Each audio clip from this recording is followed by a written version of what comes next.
Hello and welcome to today's webinar, Ransomware, How to Remove the Threat, brought to you in partnership with Veeam and produced by Actual Tech Media. We want today's event to be educational, and we encourage you to use the questions box in your audience console. We'll be doing a dedicated Q&A session with today's presenters, so get your questions in early. We also encourage you to download the handouts that are available there in the audience console. And don't forget that we'll be doing an Amazon $300 gift card giveaway at the end of today's presentation. This webinar will be moderated by Damian Sargent, country leader for Veeam, with special guest presentation from Mr. David Chalk, CEO of Chalk Media Corporation. We'll also be joined by Mr. Rick Byrne, Canadian Systems Engineering Manager at Veeam, for our Q&A session. And with that, take it away, Damian. Thank you very much, everyone. Thanks for taking the opportunity out of your day to join us in this session. My name is Damian Sargent, country leader for Veeam Canada. And today we're going to talk about something that is top of mind for every company and individual out there. It's really this increased threat of cybersecurity and data breaches. I have the privilege of introducing our two guest speakers today, one in which is a Veeam software employee. We have Rick Byrne on the line. He's our pre-system engineer, software employee based out of Edmonton, Alberta. And our second guest speaker is David Chalk. Now, David Chalk brings over 30 years experience in the security space. And today, David's going to talk about the different ransomware models and attacks on our networks and how working from home can increase the chance of cyber attack. David's session will likely go around 30 minutes. And then in the spirit of social distancing, we are going to do a virtual fireside chat with myself, with David, and with Rick Byrne. So our hope from today's session is you take away 1 to 2 tidbits that really help you stay secure and ensure your data is protected. So again, on behalf of Veeam Software, I want to thank you very much for attending the session today. And with that, I'll pass it over to Steve.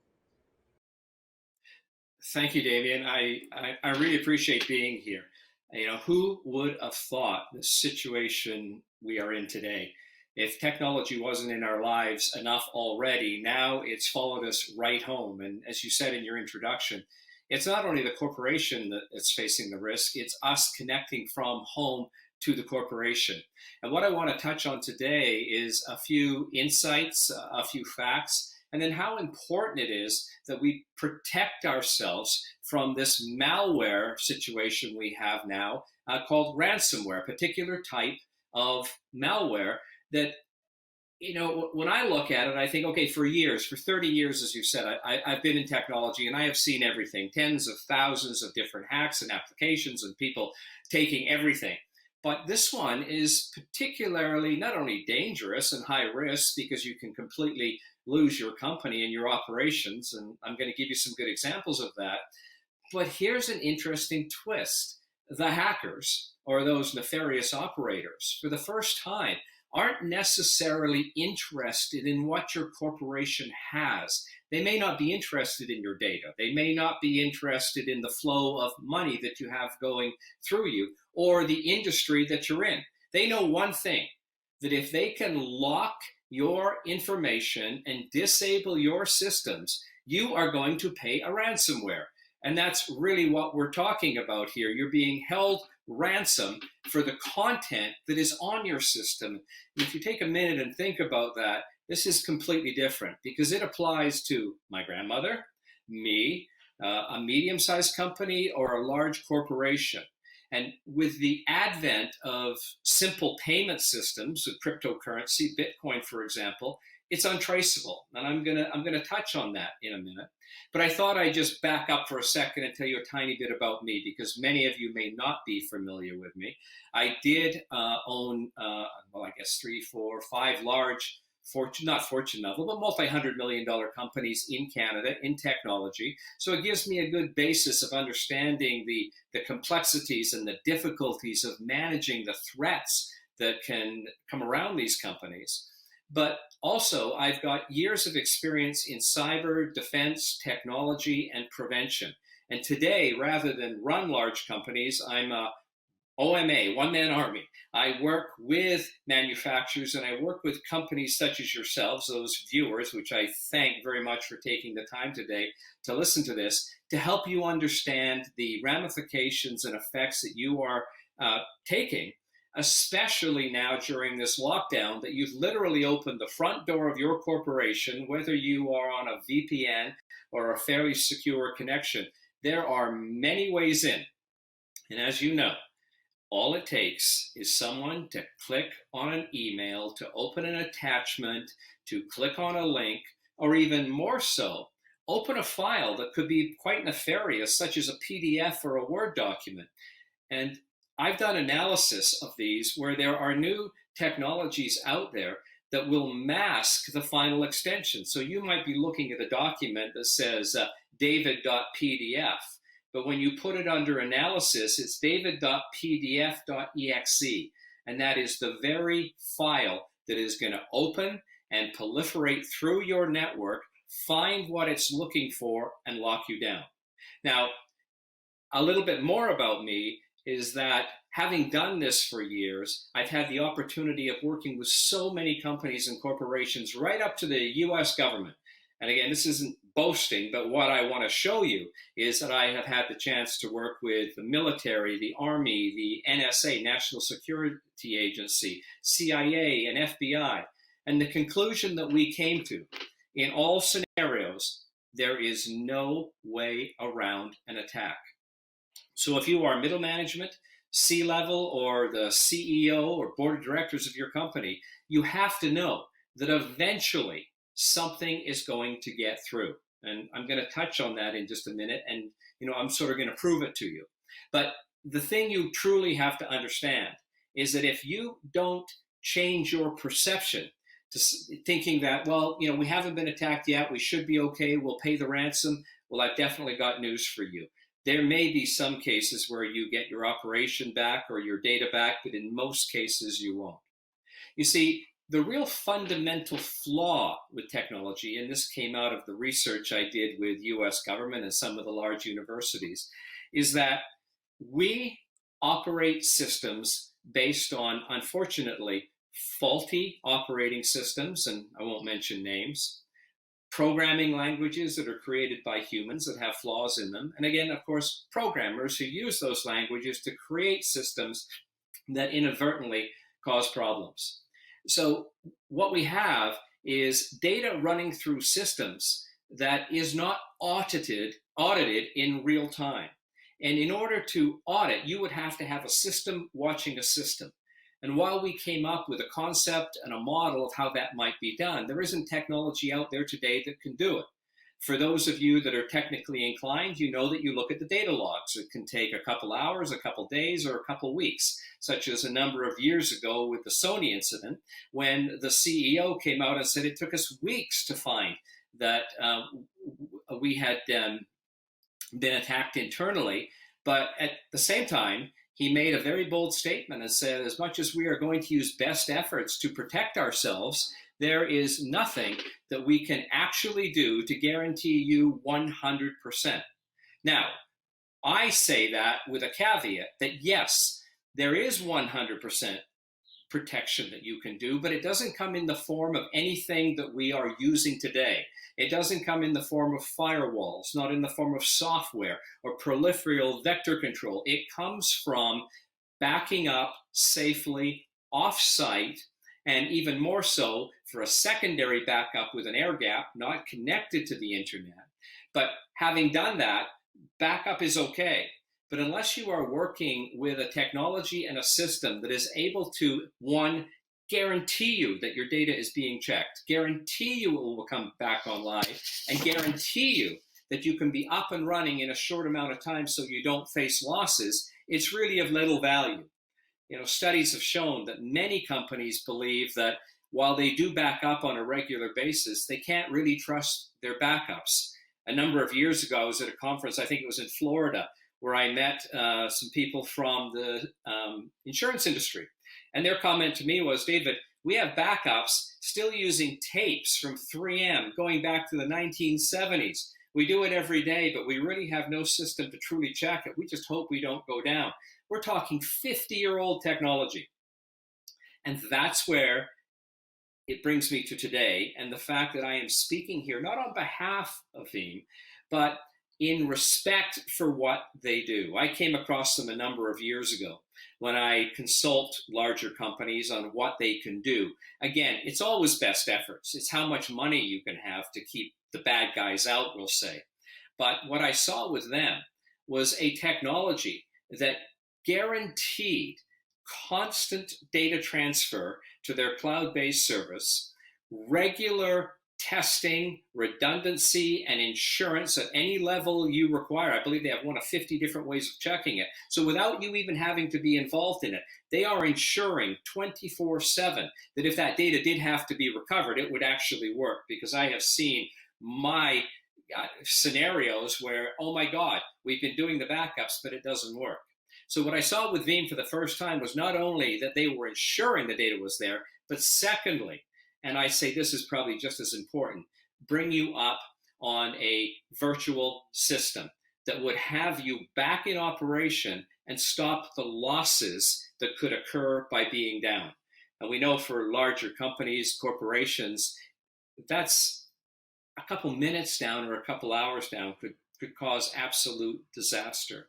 So with the question and answers coming up after, which will be handled mainly by Veeam, I'm sort of here as a guide for you to say, there's no way out of this. This is fait accompli. I can guarantee you that at some point, something is going to go wrong. Unless you have offsite storage with immediate recovery, you're going to suffer. To what degree, I don't know, but it's something serious to think about. Now, the other side of it, just excuse me, I'll keep thinking I'm on my touchpad control here.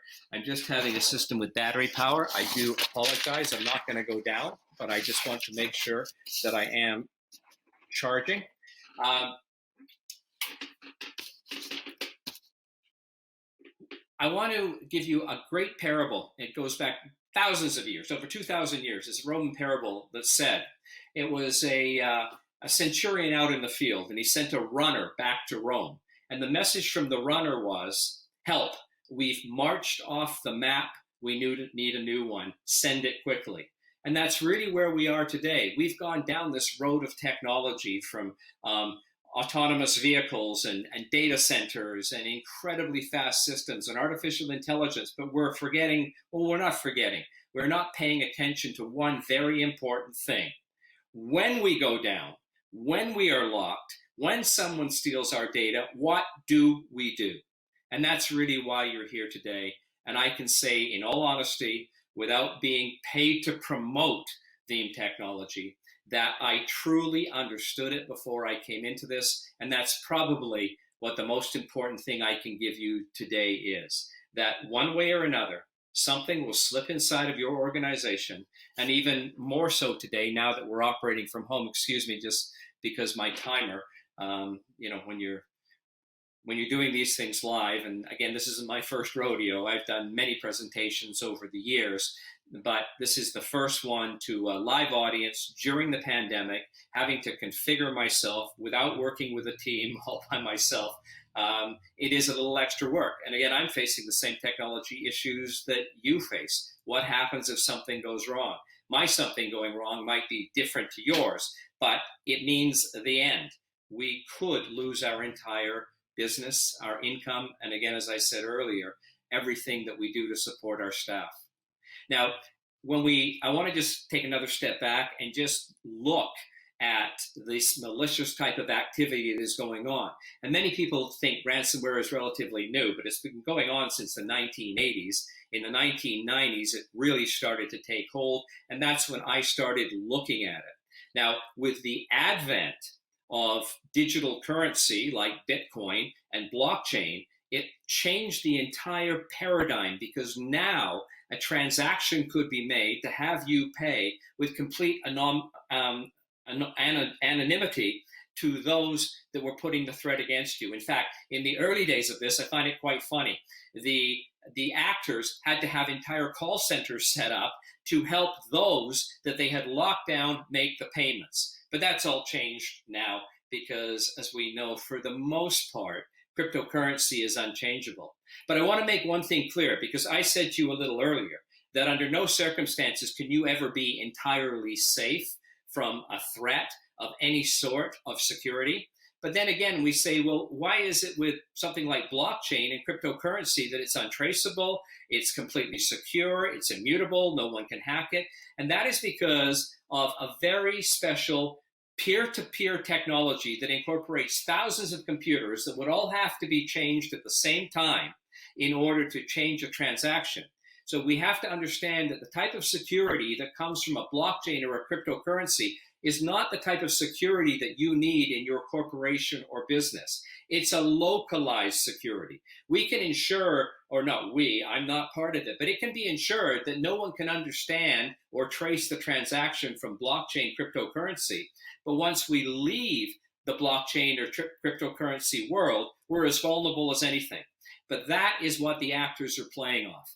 They lock you down, they take the transaction, they leave, but do they leave by giving you your data back? And that's something I need to explain to you, because in some cases you will get it back. And I've looked at a number of studies, and I can give you only really the tip of the iceberg. If you pay, will you get your data back? The answer is, for the most part, no. However, there are a couple extenuating circumstances around that do change it. And that is, if the payment is made, one, it further triggers the actors to continue to fund their operations and possibly come back and hit you again, or have better technology that is further able to penetrate and get in. Secondly, if they do not return the data after you've paid for it, word gets out very quickly, through our social media advent today, that tells everyone don't pay because you'll never get it back. So there's some sort of balancing that is in there. And what I have been able to find is that if you, as an organization or a government, such as, let's say, a state or a city, have a malware intrusion of this type of threat and you do pay, it's about an 80% chance you will get your data back, because, again, there is a risk. There is traceability in some cases, and if the actor was to be caught, they're facing criminal charges, which is very different to a corporation, because there is really no governing body over a corporation for the most part. This isn't a criminal threat unless we do it to an entity such as a government, a hospital, something life-saving, first responders. They will be charged. So if your question is, will I get my data back? Possibly, if you make the payment. I still recommend you be very cautious, probably don't make it, and maybe that's because you've done a proper backup through a technology such as Veeam. But if not, it's up to you. You can risk. There are many cases where communities, governments, regional districts haven't got their data back. Now, if you are a corporation and you pay, it's about 90% that you will not get your data back. And that's a very sad thing.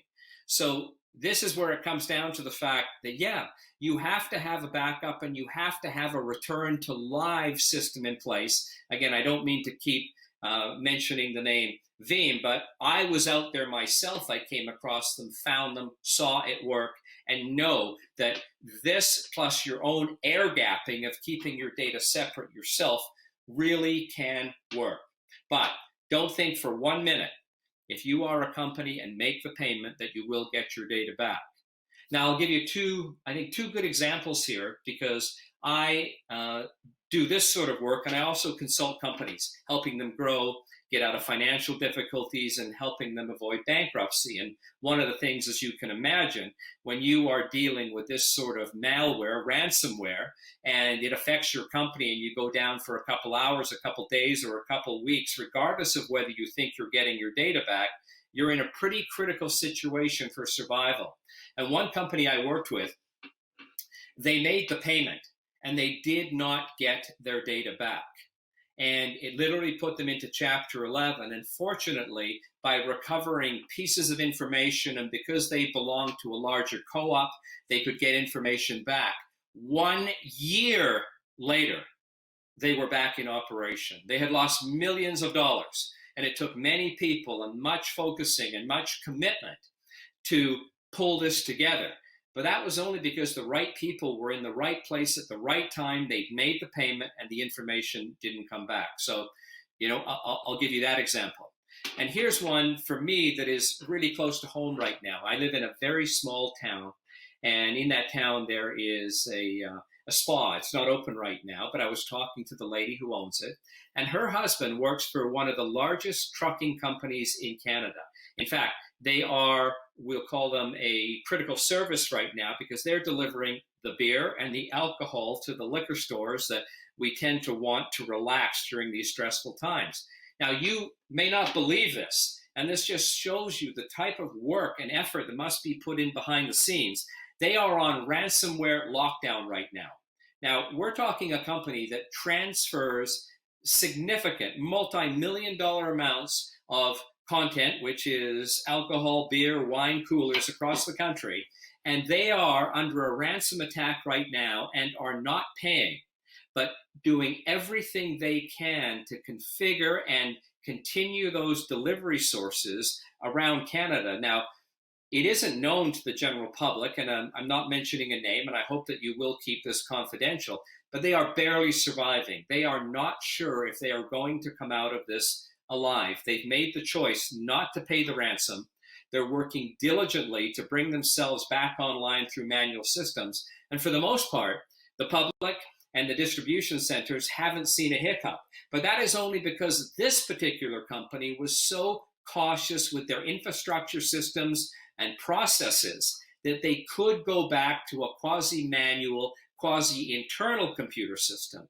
So, long-winded answer, are you going to survive it? Who knows? My recommendation to this is forget about everything else and look at the best possible solution you can to have everything safe and secure over here. Checked, monitored, and ensured that it can come back if needed at any particular time, but even more so, and possibly even more important, but I guess without the data, you're not going to have anything to operate, that you can be brought up on a virtual system right away and continue operations. In this day and age, and especially now under lockdown, we are relying more and more on technology. I'm operating from my house, and this is quite interesting because I've done virtual talks before, but they've always been to a large audience at a large conference that I possibly couldn't attend. Here's all of us sitting in our houses, our basements, our garages, doing presentations using the most advanced technology in the world, but it still comes down to us making decisions and being ready for what not might happen, but what will happen. I can see here right now that I'm getting very low on my battery power. If you could just excuse me for 1 second, I hate doing this, but I don't want to go off air. I'm just going to check my connection in the wall because this is just as bad as losing my data, losing my power on my system. I'll be right back. Unexpected situation here. And there, well, 1 second. Day. This is Rick Byrne from Veeam Software here as well. So while Dave is just checking his power, we'll kick back to him in a moment. Thank you. Are you good, David, or keep going? That's the reality. When we're doing anything now, this isn't about us talking in front of a group of people. I've got to be monitor everything. My time, which I'm going over, I think I'll have to have you check in a second. The battery power to my notebook computer. I keep thinking I'm working on my iPad and I keep touching the screen and I've got a keyboard here. We got a lot we've got to think about. So why don't we make a commitment to say with our board, with our group, with our managers, yes, we have everything in place we can for best practices to look after the operation of our system. So we have to go one step further, and that is the inevitable. When things go wrong, can we come out of it? Do we have a contingency plan in place? And that is really what this presentation is about today. So I'm coming down to sort of the closing of it. I'm going to be here for questions and answers along with Rick. There's no way, and I'll say it point blank after 30 years, there is no way around this. Something, somehow, somewhere is going to happen, and I've seen it many, many times. The challenge is change and getting into a mindset that we can accept we have to do things a different way. I'm going to tell you one little story because I think stories are great. They help land things. And that is that even though we know we should be doing something better because there's a better way to do it and we'll get a better outcome, many of us just say, you know, I'm keeping doing it the way I am because I like my job. I don't want to upset the apple cart. I'm retiring in a couple of years. We'll just keep going because everything's okay. But that's not the case, because there are better ways of doing things. And just get this, I really find it kind of funny. Thiokol, that was the company, still is, or not so much now. They make jet engines, but they made the engines for the space shuttle. They're in Utah. And the only way out of Utah is through tunnels on train tracks. And because the engines for the space shuttle had to be configured, tested, really locked and loaded, they had to be going through single track train tunnels out the other side, fully functioning. Now, that would mean that the limitation on the size of the space shuttle was actually based on a train tunnel of what could be shipped out of Thiokol. So if we back this up a little bit and think, okay, this is kind of crazy. 21st century, train tracks, 1700s, 1800s, and we're limiting what we can get out of there based on the train track. Why is it that train tracks were a certain width? Why weren't they twice as wide? In fact, if a train track was twice as wide, the train would be more stable. There'd be less friction because there were less wheels to pull. It would transfer goods much more efficiently, but it never changed. A train track is 5 foot 8.5 inches wide, very narrow. I mean, think about 4 foot 8.5 inches wide, very narrow, shorter than the average person. Yet the trains overhang on the side, as we know. Why the heck are they so narrow? Well, that goes to the point of not wanting to change. And what I'm telling you today is it's about changing your attitude and your position on safety and security. It's not so much protection, but it is backup. So let me continue the story and find out why. You've probably guessed by now, train tracks are 4 feet 8.5 inches wide, because if we back up, the very people that got into building trains were the ones that were making stagecoaches and carriages and all sorts of other transportation in the 16th, 17th, and 18th century. And if you measure the distance between the wheelbase on a stagecoach, it is 4 feet 8.5 inches wide. So here we go once again. Let's keep it the way it is. We'll develop something new, but we'll keep the back end the same because we kind of understand it. But that isn't good enough. How did a stagecoach get to be 4 feet 8.5 inches wide? Well, we got to go back 4,000 years to the Romans. And a great place to see it, and I did, and that was in Stonehenge in England. There are ruts in the hard pan that leads up to Stonehenge that you can see tracks, almost like cement in the ground, embedded. And if you actually take a tape measure to those and measure them, they're roughly 4 feet 8.5 inches wide. And you go, oh my God, we are going to Mars soon, and we are building space shuttles, and we are still basing the maximum capacity on something 4,000 years old? Well, it's true. And the reason that tracks, trains, automobiles, you saw Smokey and the Bandit when they let the air out of the tires and put it down the train track and it goes perfectly up the track. That's it, 4 feet 8.5 inches. Well, 4 feet 8.5 inches is the size of 2 horses' asses out in front of a cart being pulled so the wheels and the horse's feet don't end up in the ruts. That is how ridiculous we can be at times when it comes to our reluctance to want to change. I'm saying to you, use best efforts wherever you can to stay ahead of everything. But remember one thing, if we don't change and evolve, we're going to end up with the same problems. And those problems that are coming down the line for you is you are going to get hit with ransomware. And whether or not you get your data back, whether or not you can come back live, and whether or not you have to pay thousands or millions of dollars to attempt to do it, you're in a pretty bad position. My recommendation is, as Nike says, just do it. Back up properly, make sure it's ready to go, and please ensure that whatever system you use, you can come back live within just a couple of minutes. I'm going to sign off there and say thank you very much for taking the time. You will see a lot more of me on the web. I'm kind of working to update more and more people through this lockdown period and the challenges that we are having on technology. I truly hope you will heed this information, make the best choices you can, and look at it from a whole new paradigm. We've got to stay safe, and we've got to be able to come back up. I thank you for your time. Rick, I'll throw it over to you, and let's see if there's some questions that we can answer. Thank you very much, David. That was enlightening. I love the whole real aspect of it, because I'm not sitting in a studio somewhere. You're not sitting in a studio. I'm sitting in my house in Edmonton, Alberta.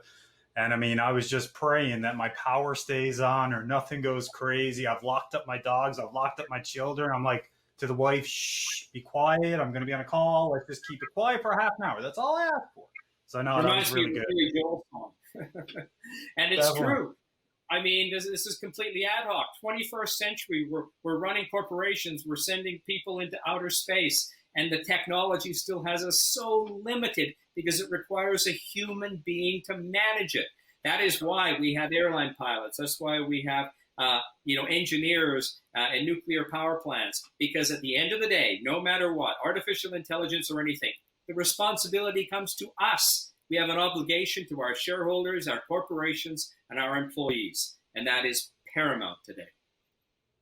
And David, I loved how you brought up the pieces about Veeam, and I know you're not here to talk about Veeam. I mean, that's our thing, and we brought you here to educate all the viewers today on ransomware and what they can do to protect themselves in a personal and a business life. But just remember, everybody who's viewing today, Veeam is there to protect you, whether that's in the cloud, on premises. We're a cloud data management solution that's enabling intelligent data management, and that doesn't matter if your data lives in the cloud or in an on-premises data center or where that lives, because we all know that the most important part is the data is yours. You own that data, you control that data, and that data equals money in most cases, if not in time, in tangible pieces, but also tangible benefits. Now we're going to go ahead and kick off some questions. David, how do you sound about that? I'm great. I love this stuff, and I'm really here because I don't want to say I enjoy it. I don't like the downside of what goes wrong, but my God, am I happy when someone says, you know what, we averted a crisis. Definitely. So David, to bring right into that, I mean, 30 years in the industry, massive amount of time, things you've seen, the things you have experienced. What was the catalyst in your career as you're going through things that brought you to focus on security and have that as top of mind for you? Well, it was sort of a pure luck situation. It was in the 80s. I had a company called Doppler Computers at the time. We were in the $100 million category building computers, and we had a complete system failure and thought we had lost everything. And a couple days before, my brother, who was my partner, had been sort of fiddling around with backup because we were very early stages then. We were working with 3M with the new tape cartridges, getting away from the reel. And he had been testing it, but he will say, fortunately, accidentally left it on, and it backed up our entire system.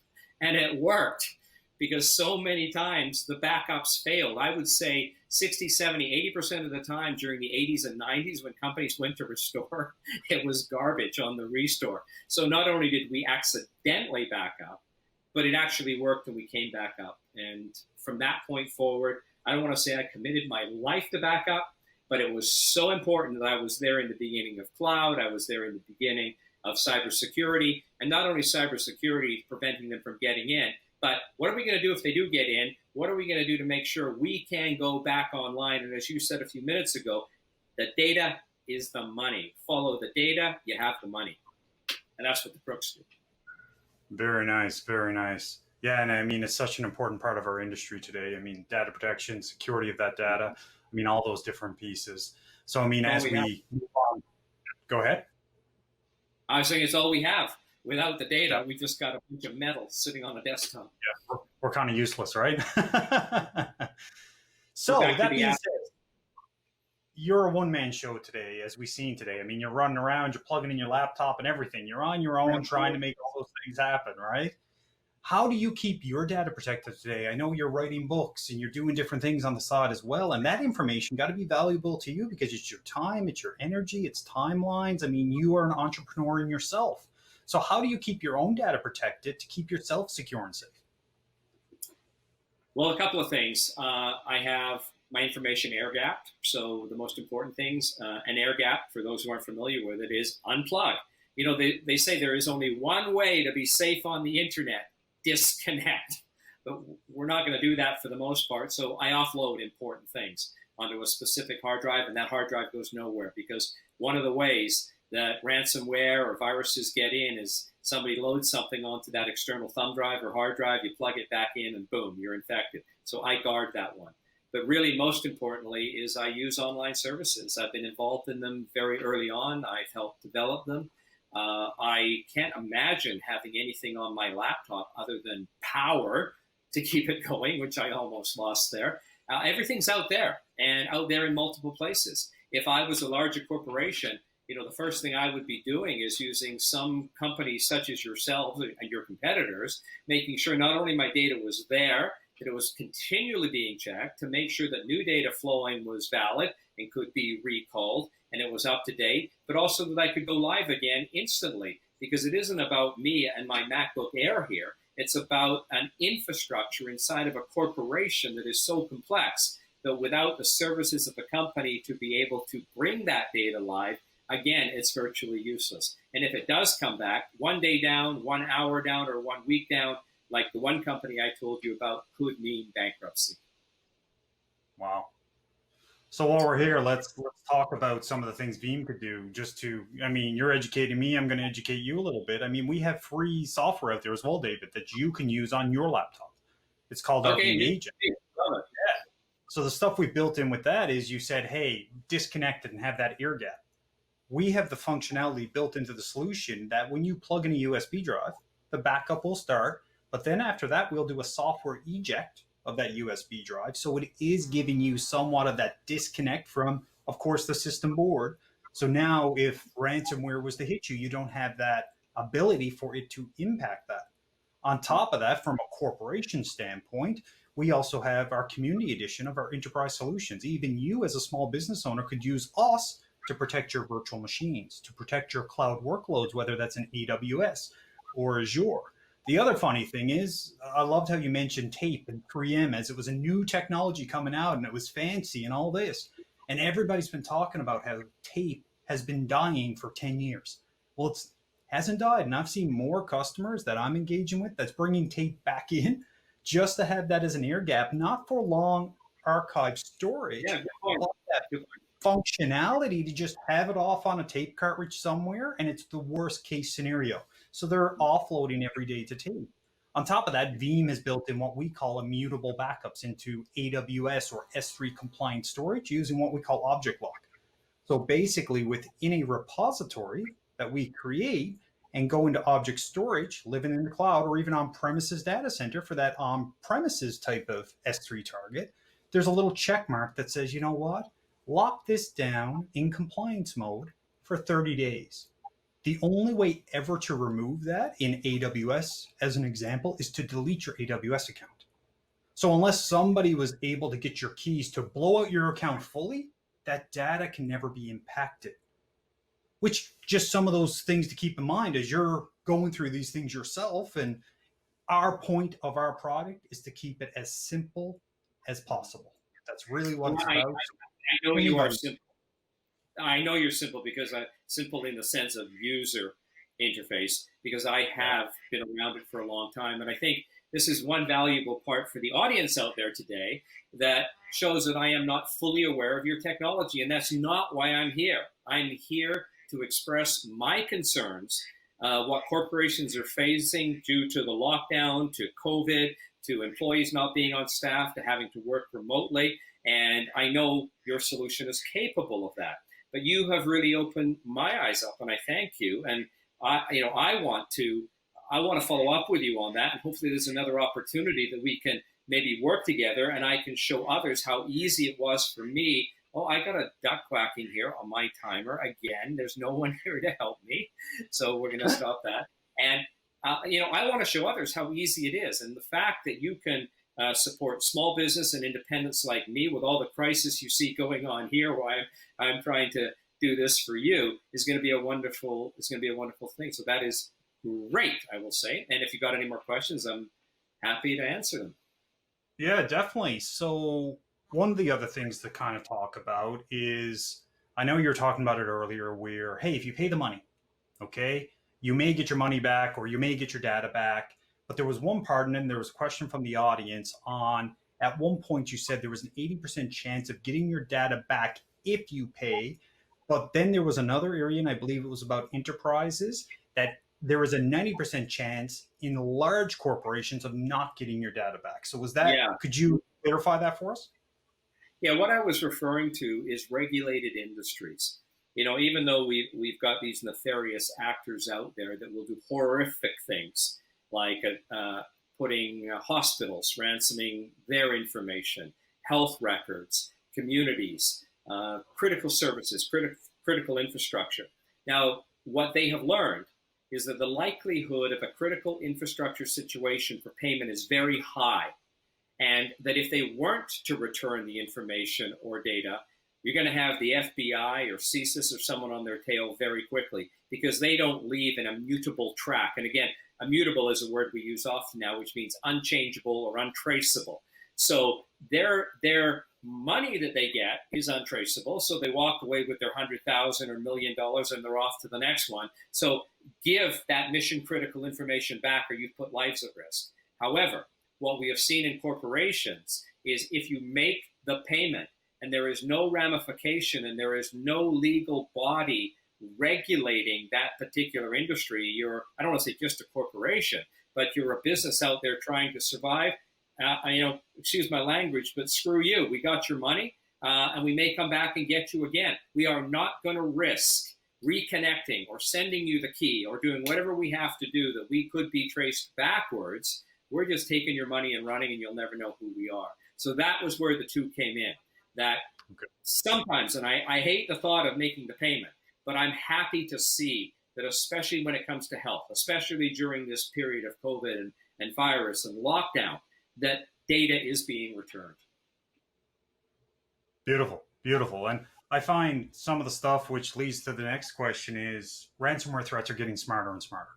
Okay, the hackers who are creating these are getting smarter and smarter. We've already talked about air gaps and these different pieces, but because they're getting smarter and smarter, what's the only way we can keep that secure? And just to add one piece, somebody came up with a question while we're here chatting, and when I mentioned the USB external drive, and we software disconnecting it, and could it possibly enable it? And the question and the answer is yes, definitely, because these malicious intentions are getting smarter and smarter, and there's always a way to make a software component to do something. So to add to that, my way would always make sure it's, disconnected as well, because then you're safe, unless they call somebody up and tell them to plug it into the computer, but then that's the human aspect again. So what other things, David, could you think in mind to keep ourselves secure around that? I mean, I know we've hammered on backup and we've talked about backup, and I believe it's still backup, but is there anything around your piece where you think that's could add on? We're learning a lot through social distancing. We are learning that we have to be cautious at every step of the way, and we have to think ahead. Whereas we'd send the kids to a play area and they'd be touching everything, and then we'd be picking them up, holding their hands. We would not even consider for one moment that anything we're touching, doing is a potential problem. Now we've had a paradigm shift. Just like I said, that we've got to accept change. Well, we have to accept and start to use our brains, not the artificial intelligence, but our brains to think about what we can do. And I'm going to give you one sort of scary thing. I don't want to freak people out, but I read about a technology coming out of Israel that can wake up a powered off computer through near field communications and wireless electrical, wake the processor, configure it such that a virus or malware enters the computer through the air with the computer off and locks it up. So the sad answer is that there's not much we can do. The only answer is best practices. The likelihood of that happening to you is very low, but realize if you do not have a backup plan, contingency plan for restoring and coming back, there is really nothing you can do. You can play it safe, you can run best practices, and it's most important to practice that, because if we don't practice best practices, we're going to be an accident looking for a place to happen. We're going to be the low-hanging fruit that everyone will go after, and they'll come after you 3 or 4 times. be the best you can possibly be, but then take it to that next level and have that ability to recover. Perfect. Thank you, David. One more last question, and then we'll kick it over to Damien and get him to come on in and see if there's any other questions from the audience I may have missed. But back to wealth of experience in the industry, David, all over the place, multiple different vertical segments, customers, even international. When did you, in your mind, start to see security as a top threat in your view? Yes, it's been many years that I've seen it. I think when it really hit home, and I don't know the exact year, this was a number of years ago, a project that was being worked on by the NSA, Johns Hopkins University, and Homeland Security called Einstein 3. Most of the general public doesn't know about it. I believe, I'm guessing here, it was like a 10 or $18 billion project where all the companies of the world that were in cyber protection, not in your sense of what do you do when it does go wrong, how do you come back. The IBMs were involved, the Semantics were involved, everyone was involved in it. And they came up with the ultimate system that would be unhackable. But they were missing one thing, and that was, I didn't get a chance to really go into it, maybe another time, is autonomics versus autonomous. They didn't have autonomics. And after all the money and investment that had gone into that system, it was taken down shortly after it went up. And from that point forward, I said, that is it. We live in a world of high risk. We must protect ourselves. No one else is going to do it for us. There is a way. We're years away from it. It will require an entire shift to the way we program, the way we build computers. And, on my final thought, we talk about software, but then we talk about there's machines, which is the cars and the automation. That is a different thing. We cannot, believe for 1 minute that even an autonomous vehicle is safe because its data is at risk. And I'll leave it at that thought, that my children will never ride in an autonomous vehicle. They will ride in an autonomic one, and that will be in my book that's coming out soon. I'm not plugging my book, but I tell you the secret. So we'll never get around proper backup, even when we can protect our systems, because the machine can go down and you can lose your data. So under no circumstances can we ever move away from having safe, secure information. But at the same time, we have to remember there is another risk, and that is the equipment going down. So you are covering them both off. Excellent. Thank you, David. I'm going to bring Damien in now and see if he has anything else for me and you. Hey, it's getting a little hot over here by the fireplace, but nonetheless, David, I'd like to hear your thoughts on a question that came in. Recovery is one thing. However, recently the bad guys are releasing confidential data if you don't pay. Add to that, cyber insurance paying the ransom adds to the problem. Your thought? Can I get you to phrase it a little more as a question? Because we're sort of real here and I have no one giving me script telling me, where we're coming from with this. I love the question. Just focus me in a tiny bit more. Sure. I mean, there's a lot of different people that are paying off these people that are holding them ransom. Like, what do we do? What's your thoughts? Is there anything we can do as an alternate to not paying and not releasing the data? Yeah. Because David, just to add to that, Damien, even, the other part, I think the big other issue of that question is it's not if you pay them, everything's fine, you think you get your data back. The next thing is they blackmail you again, and now the blackmail is they're going to release that data to the public unless you pay X amount of dollars. Now you're hooked on the line. What do you do? And what's your thoughts about that? It is a very difficult one, and we're only learning about how to deal with it now. Complex re-engineering of systems, and that is we have to look at sort of the RAID structure, that everything isn't contiguous. It's not clearly joined together, so that as we are storing information, we aren't storing it as one complete thing. Here's everything on how you do X, or build the rocket, or here's all the pictures, or here's all of this. It must be segmented and stored separately, so even the hacker or the nefarious actor, if they get access to it, it's meaningless. And only your system that you have safely backed up and recover can rejoin the information together so that it would be valid, such that it can go out. Unfortunately, only some of the highest level systems are working this way, but we have to separate information, and we'll call it sort of the quasi-chaos, organized chaos theory, that it is of no value to anyone if it does get out, such that you can be blackmailed for it. So you prevent yourself by disengaging your information, by having it set up on multiple platforms in multiple places. And then at the end of the day, if something does go wrong, you've got a secure source, such as your type of industry, that has it available to me to recover from a total loss. Great stuff. Thank you for that.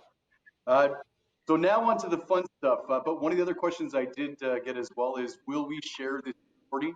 Yes, we will absolutely share it. It should be posted probably within the next 24 to 48 hours. I'll post it on LinkedIn, as will the team. And now on to the fun stuff. So the Amazon gift card for $300. Another couple comments that did come on is, are Canadians and US attendees eligible? They are absolutely eligible. So I've got a winner here. Ricky Byrne, give me a little drum roll, please. There we go. It's good job. The winner of today's gift card is Dave Vernon from Loyalist College. So congratulations, Dave, on that. We will get that sent to you electronically. And I'll wrap it up and I'll say thank you very much for taking the time out of your busy schedule today to attend. Please don't hesitate to reach out to myself, out to Rick. We've got a whole team across Canada, whether it be sales, technical, and all the Americas, and even globally for that matter. So if you've got any questions or want follow-up, please feel free to reach out. And last but not least, be safe, be kind, and have a wonderful day. Thanks for attending today. Stay safe. Thank you. Thank you all.